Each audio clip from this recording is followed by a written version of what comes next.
Assalamualaikum warahmatullahi wabarakatuh. Alhamdulillahirabbil alamin. Alhamdulillahi wa kafa. Wassalatu wassalamu ala habibina al-Mustafa wa ala alihi wa ashabihi ahli sidqi wal wafa. Allahumma salli wa sallim ala sayyidina Muhammad al-Fatih lima ughliqa wal khatim lima sabaq nasiril haqqi bil haqq wal hadi ila siratikal mustaqim wa ala alihi haqqa qadrihi wa miqdarihi al-azim.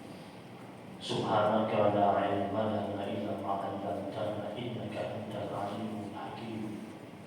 Subhanal quddus rabbuna wa rabbul malaikati wa ruh. Muslimin muslimat salimin salimat yang dimuliakan Allah Subhanahu wa taala.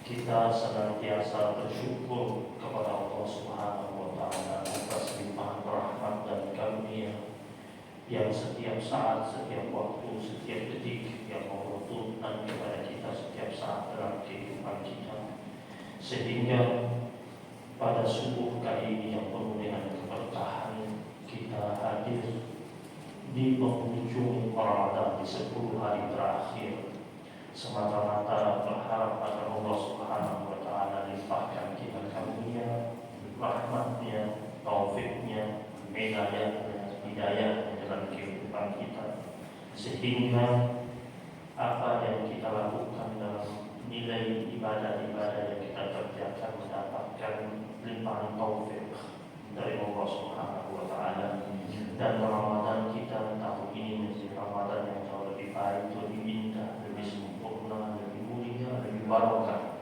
daripada Ramadan kita tahun-tahun sebelumnya. Jamaah yang dimuliakan Allah Subhanahu wa taala, dalam sebuah hadis qudsi, salah satu pesan Allah Subhanahu wa taala dalam hadis qudsi tersebut, ya ibna Adam, wahai anak Adam, kata Allah, khalaqtuka lil ibadah fala tanhar. Aku Allah menciptakan dirimu semata-mata untuk beribadah. Fala tanhar, jangan kau pakai buat main-main. Allah tahu kita ini manusia suka pakai waktu itu untuk main. Maka Allah ingatkan, kata Allah, aku ciptakan engkau ini untuk ibadah. Pada aku, jangan kau pakai buat main. Apapun aktivitas kita, profesi kita, pekerjaan kita harus memiliki nuansa ibadah atau ada bobot ibadahnya. Karena Allah tidak ingin kita pakai waktu kita yang Allah kasih ini untuk main-main. Waktu ini ciptaan Allah dan Allah persembahkan buat kita. Bahkan sumpah hadis qudsi yang Allah katakan, "Ana akulah sang waktu." Maka waktu yang Allah ciptakan itu dan Allah berikan kepada kita, Allah akan dipakai buat apa? Di dalam Al-Quran itu Allah paling sering bersumpah atas nama waktu. Paling sering Allah ini kan boleh bersumpah atas nama ciptaan. Allah bersumpah atas nama langit dan planet-planetnya, was-samai wat-tariq. Allah bersumpah atas nama gunung-gunung, atas nama hewan, atas nama bumi yang Allah ciptakan. Allah juga sering sekali bersumpah atas nama waktu dan waktu fajar, wal fajr, dari waktu fajar, was-subhi idza tanafas, dari waktu subuh ketika manusia mulai bernafas dan beraktivitas, wad-duha, demi waktu duha ketika matahari naik sepenggal, wal-laili idza yaghsha wan nahari idza tajalla, demi waktu malam yang gelap gulita dan demi waktu siang yang terang benderang, sampai masuk pada wal asr, masa. Bahkan kata Imam Syafi'i rahimahullah, jika Allah tidak menurunkan Al-Quran kecuali surat Wal Asri saja, lakafahum, maka dengan surat Wal Asri itu saja sudah cukup bagi manusia menjadikan sebagai pedoman dan pegangan hidupnya. Nah, waktu yang Allah kasih bakal ditanya. Salah satu yang ditanya di hari akhir itu kan dikatakan sama Nabi, la tazulu qadama 'abdin yawmal qiyamah hatta yus'ala, tidak akan bergeser kakinya hamba-hamba Allah di hari kiamat nanti sampai dia ditanya oleh Allah Subhanahu wa taala tentang 4 hal. Salah satunya an umrihi fima afna. Dia bakal ditanya tentang umurnya, dia pakai buat apa, digunakan buat apa. Sedangkan umur itu di dalamnya ada waktu yang Allah berikan kepada kita. Lanjut daripada hadis qudsi tersebut, Allah katakan begini, wa qasamtu laka rizqak fala tat'ab. Allah tahu hambanya, dia hidup di bumi ini ada rezeki yang dia cari, ada kebutuhan yang harus dia penuhi. Tapi Allah bilang di situ, aku sudah bagi porsi rezeki buatmu, jangan kau penatkan diri. Jadi Allah memang perintahkan kita untuk mencari rezeki tersebut, tetapi Allah bilang jangan sampai ngoyo. Allah bilang orang kuliah di kampus yang sama, dapat dosen yang sama, fasilitas yang sama, pelajaran yang sama. Setelah lulus kuliah 10 tahun kemudian nasibnya beda-beda.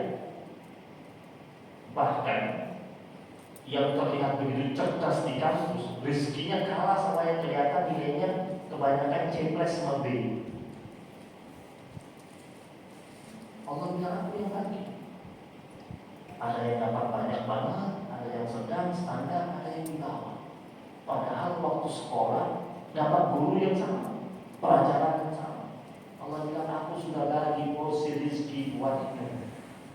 Fala aku, jangan kau penatkan dirimu. Nabi pernah pesan sama sahabat-sahabatnya, kata Nabi, bertawakallah engkau kepada Allah seperti bertawakalnya seekor burung yang terbang di pagi hari dengan perut kosong dan pulang di sore hari dalam keadaan perut kenyang.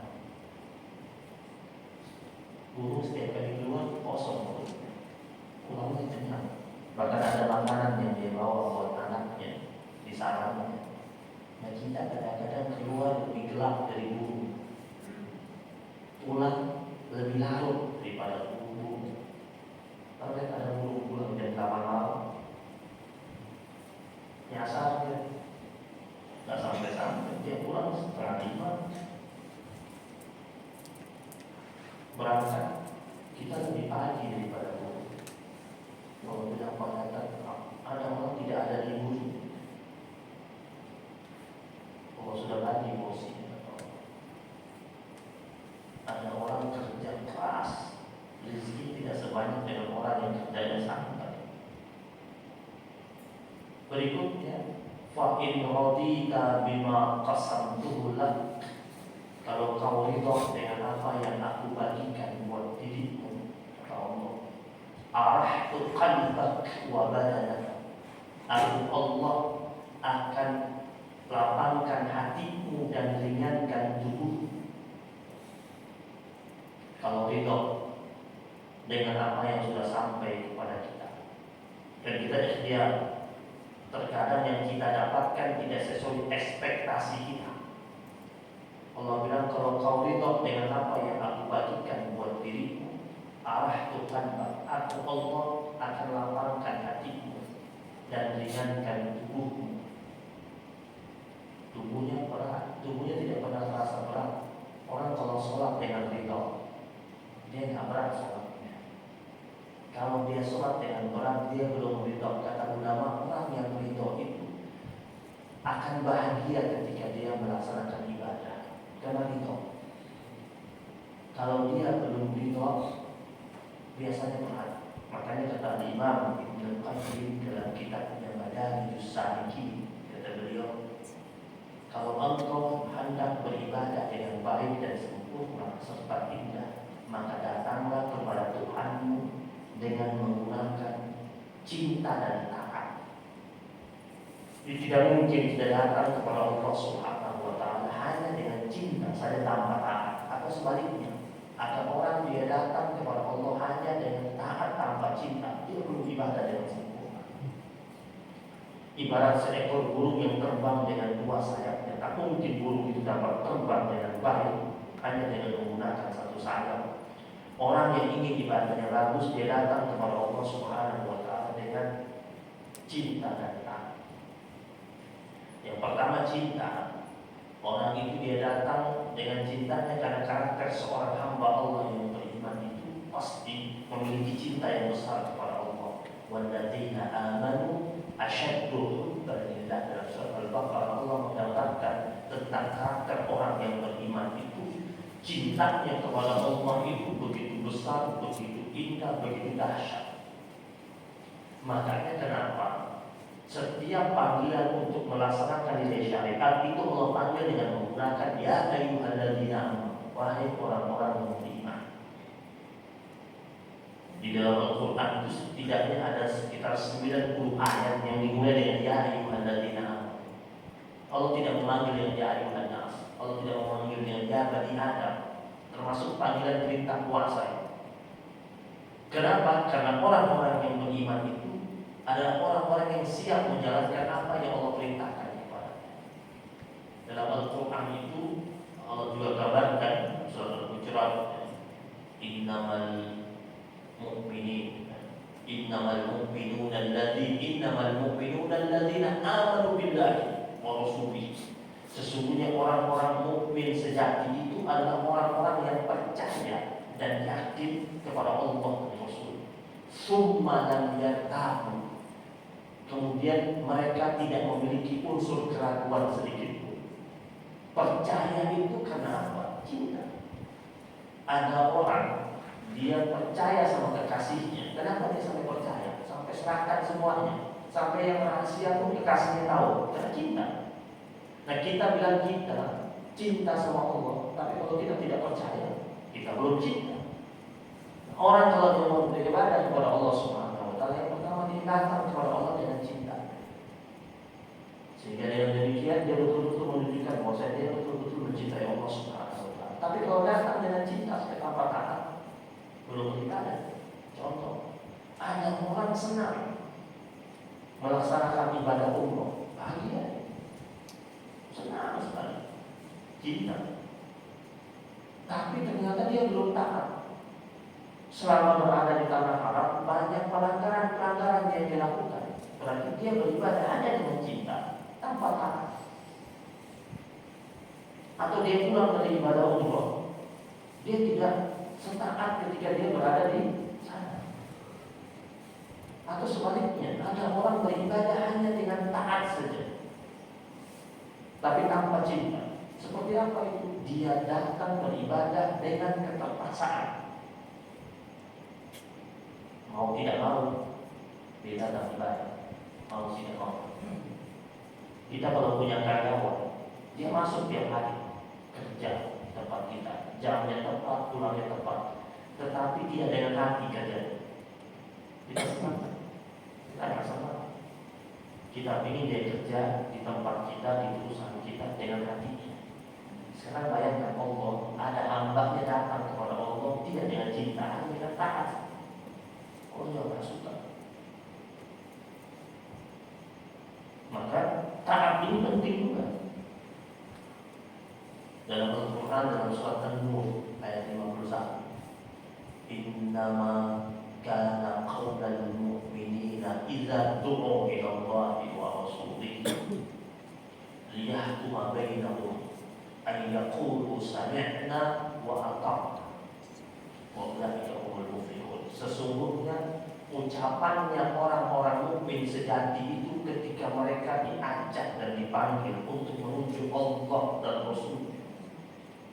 Mereka dipanggil untuk datang menyembah Allah dan Rasulnya, liyahkuma bainahum, untuk menegakkan hukum di antara mereka. sesuai dengan standar Allah dan standar Rasulullah Sallallahu Alaihi Wasallam. Ayakun yang mereka ucapkan sami'na wa ata'na, kami dengar dan kami patuhi. Jadi orang mukmin itu tidak ada tanya kenapa puasanya bulannya Ramadan, kok nggak bulannya lain, kok nggak Muharram, kok nggak bulan Safar, kenapa sih harus Ramadan? Mereka saling nawar. Kenapa Ramadannya harus 29 hari atau 30 hari? Kenapa begini dan begini? Mereka semuanya sami'na wa ata'na. Nanti di kemudian hari mereka mendapatkan hikmah ilahiyahnya, itu anugerah Allah. Dulu sahabat-sahabat Nabi turun firman Allah semuanya sami'na wa ata'na. Kita aja yang sekarang yang banyak tanya, kenapa ada larangan makan daging-daging? Apa tinjauan medisnya? Dulu sahabat-sahabat Nabi laboratorium belum ada. 14 abad yang lalu turun firman Allah tentang daging babi itu haram. Ada sahabat Nabi yang bilang, ya Rasulullah, kenapa? Apa hikmahnya? Bagaimana tinjauan medisnya? Ini kan sama-sama daging. Ada yang tanya begitu. Baru ketahuan ada hikmah ilahi yang terkandung di dalam firman Allah diharamkan lahmul khinzir itu. Itu kan di akhir abad ke-18 Masehi baru ada temuan-temuan medis. Ketika Allah Subhanahu wa taala berfirman dan turunkan kepada Nabi Muhammad sallallahu alaihi wasallam tentang marajal bahrain yaltaqiyan, ada dua samudra yang bertemu.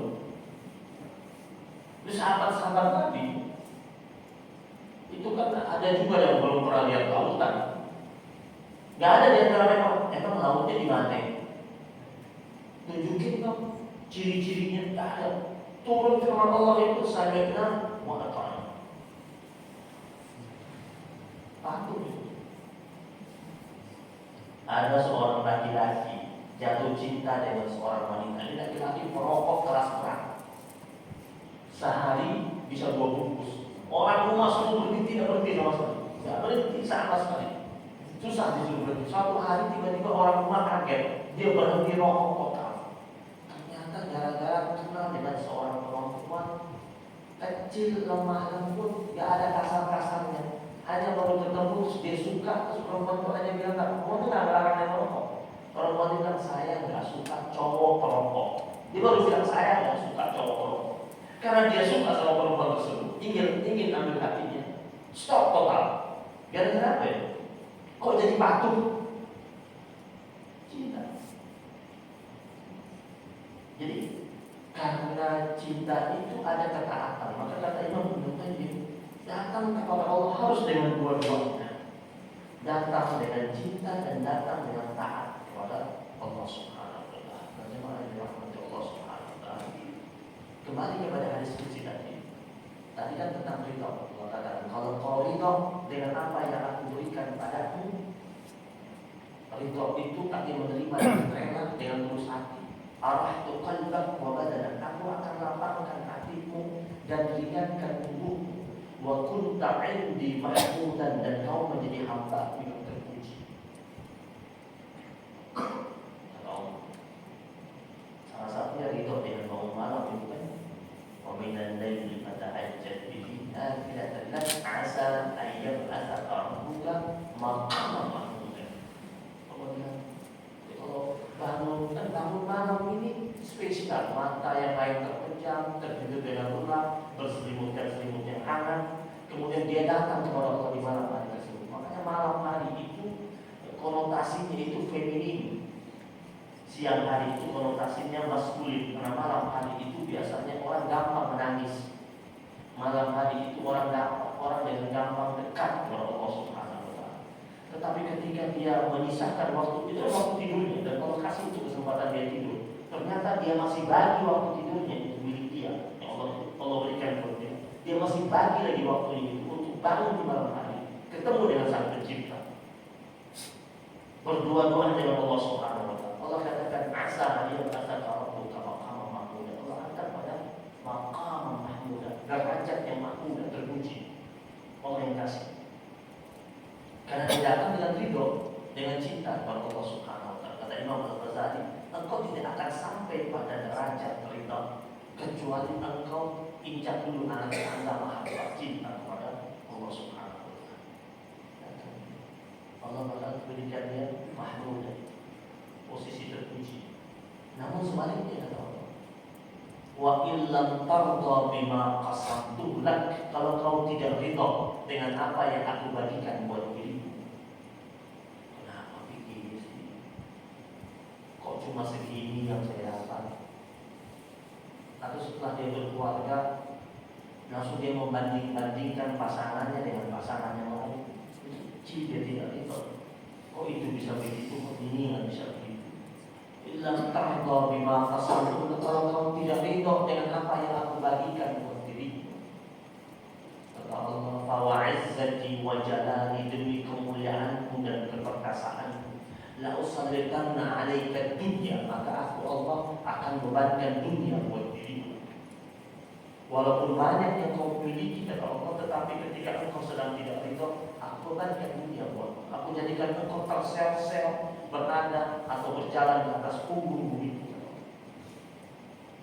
Pernah kita jumpa ada teman kita, rumahnya, tanahnya lebih luas dari kita, mobilnya lebih mewah dari kita, lebih banyak bahkan, asetnya di mana-mana, jabatannya bagus.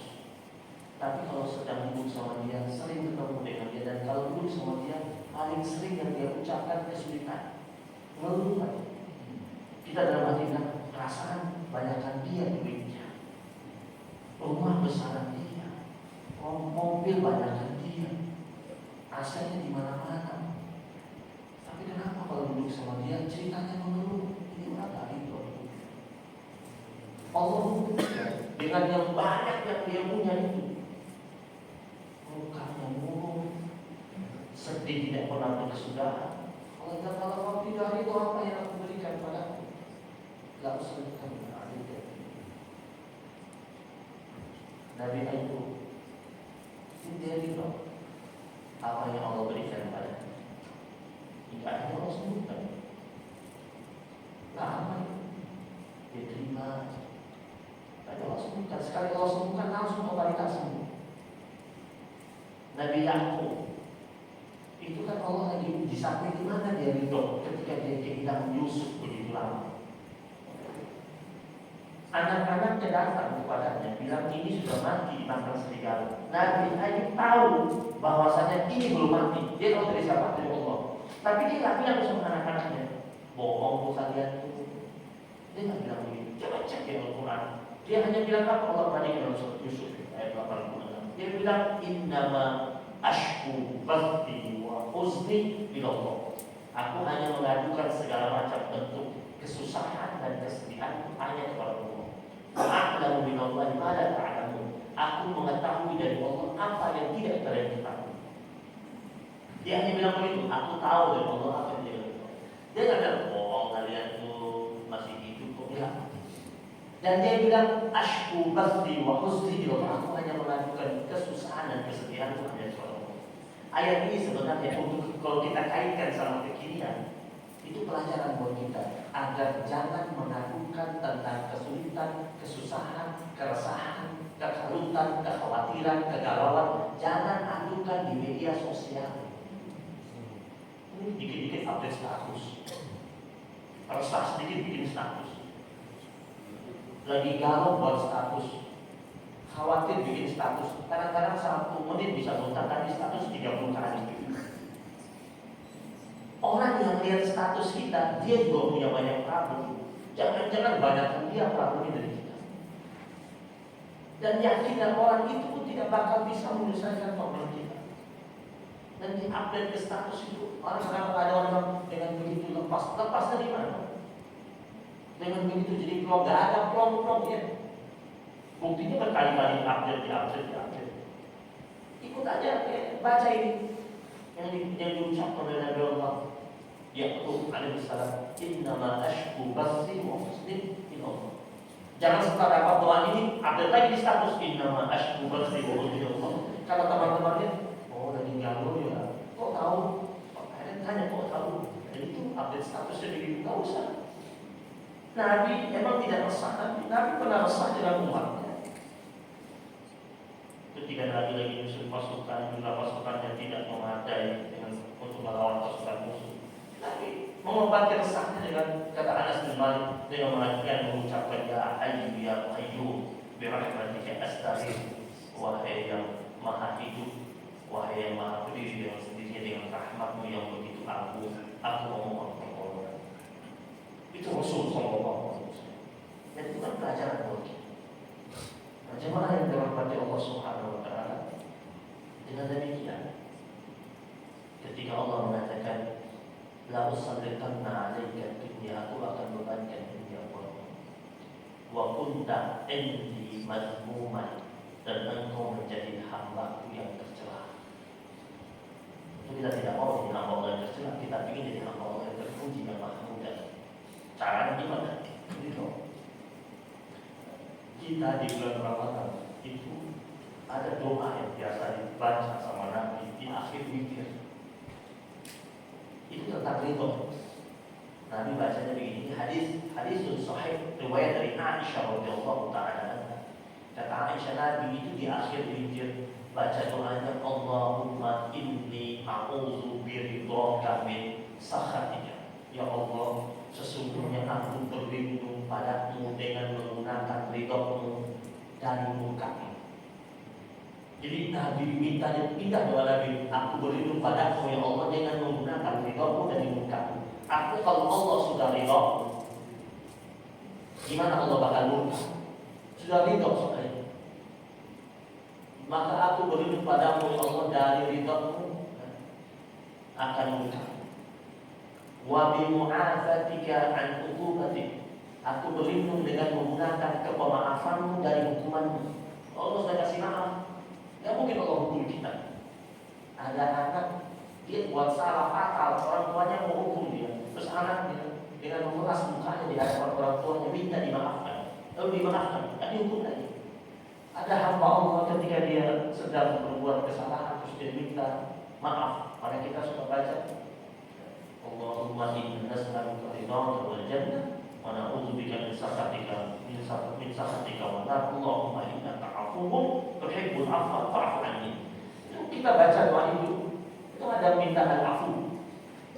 Allahumma innaka 'afuwwun. Hadis sahih dikatakan di 10 malam terakhir Nabi sering baca itu, Allahumma innaka 'afuwwun tuhibbul 'afwa fa'fu 'anni. Kenapa bacanya Allahumma innaka 'afuwwun? Kenapa tidak baca Allahumma innaka ghafurun? Ya Allah, sesungguhnya Engkau Ghafur, pengampun. Kenapa bacanya Ghafur? Kata ulama-ulama ahli tafsir, itu al-afu nama Allah yang disebut, al-ghafur juga nama Allah yang disebut. Tetapi derajatnya al-afu di atasnya al-ghafur. Allah itu al-ghafur, Allah itu Maha Pengampun. Artinya Allah mengampuni kesalahan hamba-hambanya. Ketika Allah sudah mengampuni kesalahan hamba-hambanya tersebut, maka dia tidak bakal dihukum akan kesalahannya itu. Tetapi catatan tentang kesalahannya masih ada. Itu Allah Ghafur. Jadi buku catatan kesalahannya masih ada, tapi sudah terampuni. Tetapi ketika Allah itu al-afu, menurunkan pemaafannya, itu Allah Subhanahu wa Ta'ala memaafkannya dan catatan kesalahannya dihapus. Tidak kelihatan lagi. Makanya kenapa ketika untuk menjemput Lailatul Qadar itu kita bacanya Allahumma innaka 'afuwwun. Jadi bersih. Jadi Allah kasih maaf, catatannya sudah ada. Sehingga malaikat-malaikat Allah yang turun di malam Qadar menjumpai hamba-hamba Allah yang sudah diberikan maaf oleh Allah Subhanahu wa Ta'ala. Sekuat apapun kita bangun malam ini, sekuat apapun kita bermunajat, sekuat apapun kita pikir, sekuat apapun kita membaca Al-Quran, tapi kalau Allah belum menurunkan pemaafan atas percikan-percikan dosa kita, belum bersih. Kalau Allah belum menurunkan ridho-Nya kepada kita, sulit kita mendapatkan Al-Quran. Maka kita berharap dapat ridho-Nya, dapat pemaafannya, dapat ridho-Nya. Iya kan? Di hari akhir itu, di surat Al-Ghasyiyah itu Allah bilang ada dua wajah. Ada wujuhu yawma idzin khashi'ah, ada wujuhu yawma idzin na'im. Wajah yang penuh dengan ketakutan dan wajah yang penuh dengan kenikmatan. Coba perhatikan, wajah yang penuh dengan kenikmatan itu apa Allah bilang? Lisa'iha radiyah.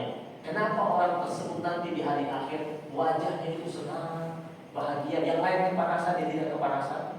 Yang lain berpuluh keringat, dia tidak berpuluh keringat di padang mahsyar. Lisa'iha radiyah. Allah bilang dikarenakan usaha dia lewat amal-amal dia di dunia, Allah Subhanahu wa taala mahkotai dengan ridhonya Allah Subhanahu wa taala. Allah tidak sebut itu karena dia banyak sujudnya, karena dia banyak sedekahnya, karena dia banyak amal ini dan itu tidak. Yang Allah sebut lisa'iha radiyah, disebabkan usaha dia lewat amal-amal dia itu Allah mahkotai dengan ridhonya Allah Subhanahu wa taala. Maka kita kalau ngomong minta surga itu kita bilang apa dulu? Nas'aluka ridhoka baru wal jannah. Karena tanpa ridho tak mungkin dapat jannah itu. Maka Nabi baca di situ, Allahumma inni a'udzu biridhaka min sakhatika, ya Allah. Aku berlindung padamu dengan menggunakan ridhomu akan murka. Wa bi mu'afatika min uqubatik. Dan aku berlindung padamu ya Allah dengan kemahafanmu dari hukumanmu. Wa a'udzu bika minka, aku berlindung denganmu darimu. Artinya yang datang dari Allah yang baik, yang buruk, tetap aku berlindung kepada Allah Subhanahu wa taala. La uqsi sana'an 'alaika kama athnaita 'ala nafsi. Ya Allah, aku tidak dapat menghitung segala macam bentuk pujian atasmu sebagaimana engkau memuji dirimu. Di situ artinya kita tidak pernah berhenti memuji Allah. Karena berapapun pujian kita kepada Allah tetap kurang. Maka teruslah memuji dan mengagungkan Allah Subhanahu wa taala. Nah, jemaah yang dirahmati Allah Subhanahu wa taala. Jadi terakhir, orang itu kelihatan dia betul-betul itu. Sebelum kita masuk ke masalah, nanti dilapin lagi ya masalah. Jemaah yang dirahmati Allah Subhanahu wa taala, orang itu kelihatan dia betul-betul itu. Itu kalau dia betul-betul mengesahkan Allah. Tauhid itu esensi utamanya itu.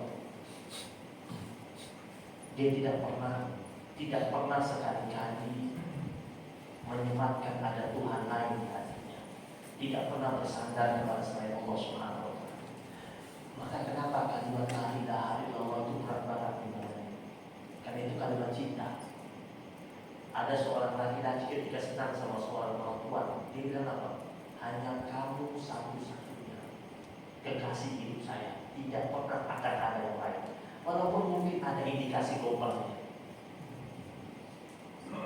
Tapi kalau sama manusia bisa jadi begitu, tapi sama Allah nggak boleh gombal sama sekali.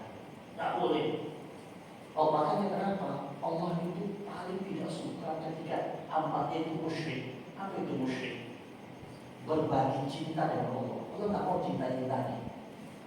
Karena ikrar la ilaha illallah itu ikrar tentang cinta sejati kepada Allah Subhanahu. Maka ada doa di bulan Ramadan, doa menjelang berbuka. Riwayat hadis dari Anas bin Malik radhiyallahu taala termaktub dalam kitab Al-Jami' Al-Kabir dari Imam As-Suyuti. Seorang ulama Imam As-Suyuti di kitabnya Al-Jami' Al-Kabir, dia menukil sebuah hadis dari Anas bin Malik radhiyallahu taala. Kata Imam As-Suyuti, Anas bin Malik mendengar Nabi suka membaca doa. Dan Nabi pernah berpesan kepada sahabat-sahabat, "Ma min muslimin yasumu wa yaqulu 'inda iftarihi." Tidaklah seorang muslim yang sedang berpuasa dan dia berucap 'inda iftarihi, di saat akan berbuka. Apa yang diucapkan? Ya Allah, ya Allah, wahai yang maha besar, wahai yang maha besar Allah, Anta ilahi la ilaha ghairuk, engkaulah Tuhanku, tidak ada Tuhan selain engkau. Ini karena cinta kan? Di pertama kali dia puji kan? Ya. Orang kalau dia kirim surat kepada kekasihnya, dia bilang apa? Azizati, wahai kekasih hatiku dan kebesaranku. Itu kan dia lagi puji dulu, baru dia urut berikutnya apa yang mau dia utarakan. Ini kita sama Allah datangnya begitu juga. Fasabbih bihamdi rabbika wastaghfir. Ya azim, ya azim. Wahai yang maha besar, wahai yang maha besar Allah. Anta ilahi, la ilaha ghairuk. Engkaulah Tuhanku, tidak ada Tuhan selain Engkau. Seperti kita bilang engkaulah kekasihku, tidak ada Tuhan selain. Faghfir li adzam al-azim, baru permohonannya.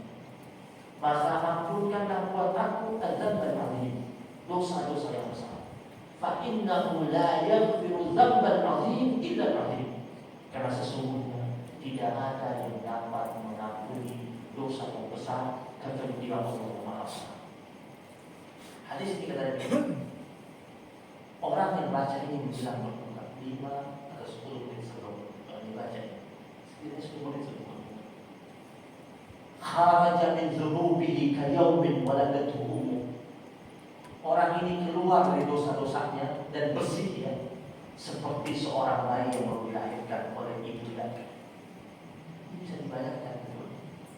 Kalau jelang berbuka bacanya ini, kalau puasanya ada 29 atau 30 hari, 29 atau 30 hari kita rontok dosa kita dan bersih, bacanya ini. Ya Allah, ya Allah. Dosa apa aja? Biarkan Allah yang menghapusnya. Kita yang mulai saja, katanya dia. Kita dibuka malam Ramadan. Man qama Ramadan imanan wa ihtisaban, ghufira lahu ma taqaddama min dhanbi. Orang yang bangun di malam hari di bulan Ramadan, menghidupkan malam-malamnya dengan salat tarawih, lanjut lagi dengan qiyamul lail. Qiyamul lail terakhir qiyamul lail, lanjut lagi dengan tahajud qiyamul lail juga. Bahkan dikatakan oleh hadis afdhalus shalah ba'dal fardhu. Salat yang paling afdal setelah salat wajib, salat malam. Bahkan banyak ulama yang mengatakan ini sunnah muakkadah, sunnah yang ditekankan. Satu-satunya salat nafilah, salat sunnah yang Allah sebut dalam Al-Quran. Wa minal laili fatahajjat bihi nafilatan lak. Salat sunnah yang Allah sebut dalam Al-Quran.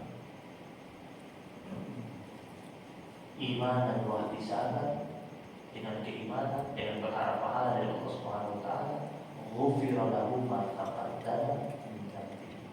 Allah Subhanahu wa taala akan mengampuni dosa-dosa dia dan yang terdahulu.